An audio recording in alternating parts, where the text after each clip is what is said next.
Assalamualaikum warahmatullahi wabarakatuh. Saya Putri Azkia dari kelas 11 2.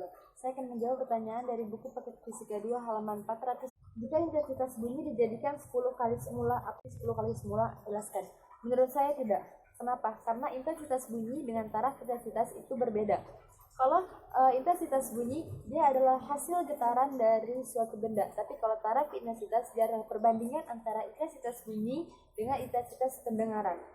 Nah, taraf intensitas itu ini ada ilustrasinya. Ini sumber bunyi.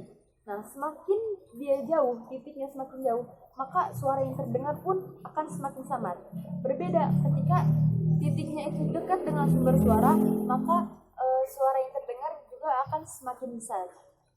Nah, kita juga bisa membuktikannya lewat rumus dari taraf intensitas bunyi, yaitu TI sama dengan 10 log I per I0. Kalau misalkan diketahuinya itu ada sumber atau N, berarti rumusnya diganti menjadi TI aksen sama dengan TI plus 10 log N. Nah, di soal nomor 13 ini, jika intensitas bunyi dijadikan 10 kali semula, berarti itu adalah sumber, karena 10 kali semula, berarti kan sumber, berarti dia ada N. Berarti kalau misalkan dia ada N, dia menggunakan rumus yang kedua, kita hitung. TI aksen sama dengan TI plus 10 log N. N-nya 10, berarti 10 log 10. Kalau 10 log 10 itu adalah 10. Kenapa? Karena log 10 adalah 1. 1 dikali 10 adalah 10. Nah, berarti TI aksen sama dengan TI plus 10. Nah, di situ menunjukkan bahwa ketika intensitas semulanya itu intensitas bunyi semulanya adalah 10, maka taraf intensitasnya adalah ditambah 10. Jadi nggak akan sama. Soal nomor 14, bagaimana cara pemindai ultrasonik dapat mengetahui retak-retak pada badan logam pesawat terbang? Jawabannya menggunakan alat. Alatnya bernama scanning ultrasonik. Ini alatnya. Dia bentuknya seperti handphone tapi dia lebih besar. Dia memiliki kabel. Nah, cara penggunaannya, jadi ini baling-baling pesawat. Kabelnya itu dimasukin ke dalam baling-baling. Kalau misalkan ada keretakan atau ada permasalahan dalam logamnya ini, dia akan terscan di sini. Nah, kalau misalkan udah terscan di sini, pasti dia baru diperbaiki. Jadi, bagaimana cara pemindai ultrasonik? Menggunakan scanning ultrasonik. Nah, selanjutnya nomor 15, bagaimana cara teknik somat mengatur fokus sebuah kamera secara otomatis? Ini ada ilustrasinya. Jadi pertama, gelombang ultrasonik dari kamera. Jadi gelombang ultrasonik dikirim oleh kamera. Ini dikirim oleh kamera menuju ke objeknya.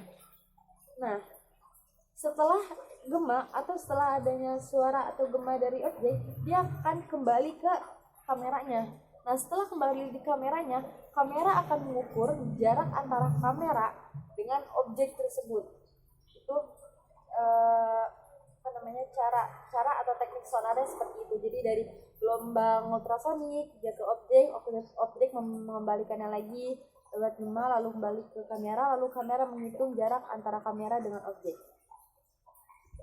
Pertanyaan selanjutnya, mengapa jadinya polarisasi cahaya membuktikan bahwa cahaya adalah gelombang transversal? Polarisasi itu kan satu arah atau menyearah gerak getaran gelombang.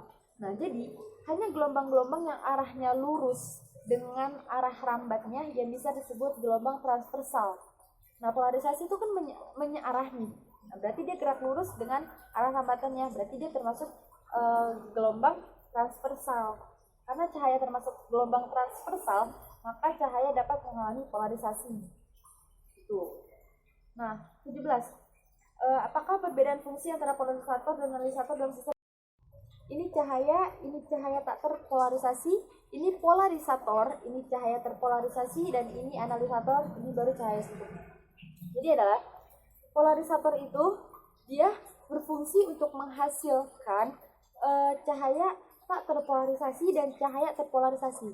Sedangkan kalau analisator dia berfungsi untuk mengurangi intensitas cahaya.